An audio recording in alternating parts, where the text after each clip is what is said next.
Now it's time for a question from the audience. Dear Chani, thank you so much for the work that you do. I feel like you're such a great source of support in these dire times, and I found myself wondering the other day, what kind of astrology should we be looking out for a lottery ticket winning type of luck in our chart or in our collective experience? I think we need this kind of hope these days. So it would be interesting to understand how to recognize particularly lucky times and kind of direct our hope towards them. Thank you so much. I love this question. And I want to say top level answer is I will always tell you. I will always go on and on and on and on and on about the lucky astrology for two reasons. We desperately need to work with it, I think, but also because I think a lot of people hear the bad or the difficult first. And so I always want to reiterate the good over and over and over and over and over again. So you will hear me say it. But basically, anytime that Venus and Jupiter are making either a conjunction, coming together in the same sign, making a trine, coming together in their compatible elements. So say Jupiter is in Cancer, Venus in Pisces, a trine from those two places is gorgeous. Or if one was in Gemini and the other one was in Libra, if they were in the same element, that's really good.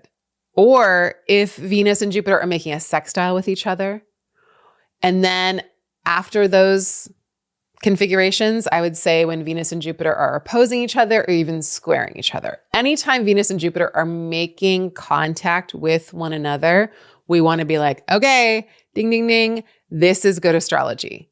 Especially if the moon can be involved in some way, shape, or form, like if the moon is with Jupiter or with Venus or in another complementary sign, then it's all bets are off. Good, good, good. And when Venus is in Libra, Taurus, or Pisces, it's extra good. So if it's in one of those signs and it makes an aspect to Jupiter, excellent. If Jupiter is in Sag, Pisces, or Cancer, and it makes a connection with Venus, extra, extra, extra good, because those are the signs it does really well in. Now, Venus moves through a sign, depending on its speed, every couple weeks, sometimes longer, but it's not more than a couple months. Jupiter moves through a sign once a year. So it takes a full year for it to get through a sign. So it's more rare for Jupiter to be in Sag, Pisces, or Cancer. It can only be in one of those signs once every 12-ish years. But Venus will zip through the signs on a, regular year-plus basis. So Venus will be making aspects to Jupiter from a lot of different signs over the course of a year, most likely, depending on when it retrogrades. And Jupiter will be more the placeholder. Like Jupiter moves so slowly and Venus kind of like zips around. And so they'll be in relationships. You want to catch them when they're in one of those good relationships, especially when they're in one of those good signs, when one or both of them is in one of those good signs. That's like top tier, top shelf, top level. Then you want to look at when planets are in their signs. So the sun in Aries, that's where it's exalted, or the sun in Leo, that's its domicile, that's its home. The moon in Taurus is always great. The moon in Cancer is always great. And if the moon is doing something good with another planet, that's a good time. If the sun is in one of its places of strength and it's making a connection to, say, Jupiter or Venus, excellent. And that's the other thing. Jupiter or Venus connected to any other planet is very helpful, especially say if they like sandwich the planet. Mercury in Gemini or Virgo, excellent. Virgo is like extra good because it's a sign of its home and its exaltation, extra good. So that's good times for writing. That's good times for thinking. That's good times for making speeches and the like. When Mars is in either Aries or Scorpio or Capricorn, then it is super powered. And that's really good astrology for strategy, for winning, for being determined, for cutting to the chase, and for being brave. So it's not good for everything, but it's good for those things. And that's the thing, is that each planet is good for its domain. But Venus and Jupiter are kind of just like good.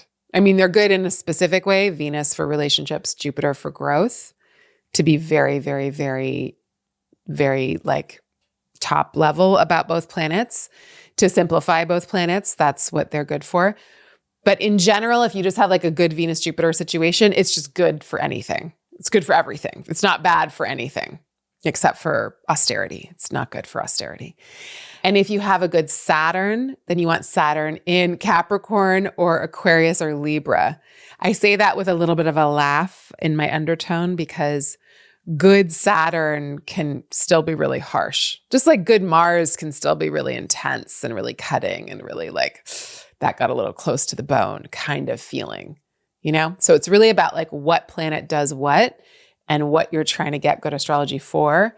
But in general, you'll hear me go on and on and on and on and on and on and on about any astrology that has Venus and Jupiter together, or Jupiter and the Sun coming together, or Venus and the Sun coming together. Jupiter and the Sun happens once a year. Venus and the Sun depends again on its retrograde cycle. But those will be times that I'll be like, ooh, these are good. When Mercury and the Sun come together, which happens a couple times a year, I'll be like, oh, this is really good astrology. This is what we want to work with. When we've got other planets with the Sun, it all depends on what else is in the mix. So you want Jupiter and Venus to be supporting anything, everything. You want the moon in Taurus or Cancer. You want the Sun in Leo or Aries. And then you do want to work with Mars and Saturn. You just want to be very conscientious of their properties. Saturn is hefty and heavy and sometimes confining. And Mars is hot and hot-headed and sometimes either rushes or slices really deeply into something. So we just want to be like, okay, these are the tools I'm using and this is how I'm going to use the tools. And then there's things like this July of 2026, where all of the outer planets are lining up in these sextiles. Everything is going to basically be in this like really wild, unique setup.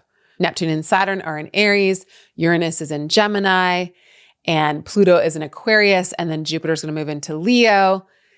And Jupiter and Pluto will be opposing each other, which feels a little gnarly, but the rest of them will basically be making sextiles and trines to each other.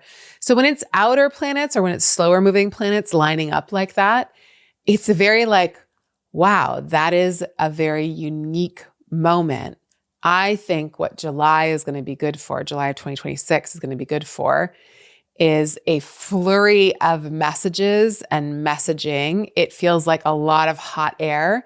It feels like a lot of excitement. I'm not sure if any of it stays because it's air and fire.